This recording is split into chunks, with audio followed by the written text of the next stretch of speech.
The air in the cramped, freezing apartment was thick with the scent of poverty and the silence of exhaustion. Little Leo lay huddled on a threadbare sofa, his voice nothing more than a ragged whisper as he clutched his stomach. "Dad, the hunger, it's like a fire," he gasped, his eyes wide with a terrifying hollow light. "If I don't eat today, I don't think I'll wake up tomorrow." David's heart shattered in his chest. He looked at his scarred, empty hands, and then at his dying son. "No, Leo, don't say that. I will get you something. I swear on my life, I will find a way." He ran into the biting cold, his pride long since buried under the weight of desperation. He hammered on the mahogany door of Mr. Sterling, a man who sat in a garden of abundance, while the world outside withered. David fell to his knees, his voice thick with tears.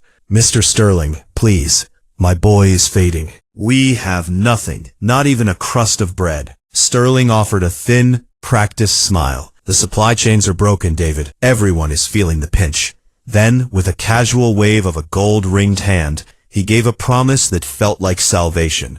"Go to Miller's Grocery. I'll call Bill right now. Tell him I sent you, and he'll give you what you need." David ran. He ran until his lungs burned, fueled by a hope that turned the gray streets into gold. But when he burst into the store, gasping for breath, the world turned back to lead. "Sterling, I haven't heard a word from him," Miller said, not even looking up from his ledger. "Please, he promised. He said he was calling," David begged, his voice cracking in the sterile silence of the aisles. But there was no call. There was no mercy. Only the cold realization that he had been sent on a fool's errand just to clear a rich man's porch. He rushed back to the mansion, desperate for the truth. He pounded on the door again, but this time, the master didn't appear. From behind the heavy curtains, Sterling watched with a scowl of annoyance. "Is that beggar back again?" he hissed to his servant.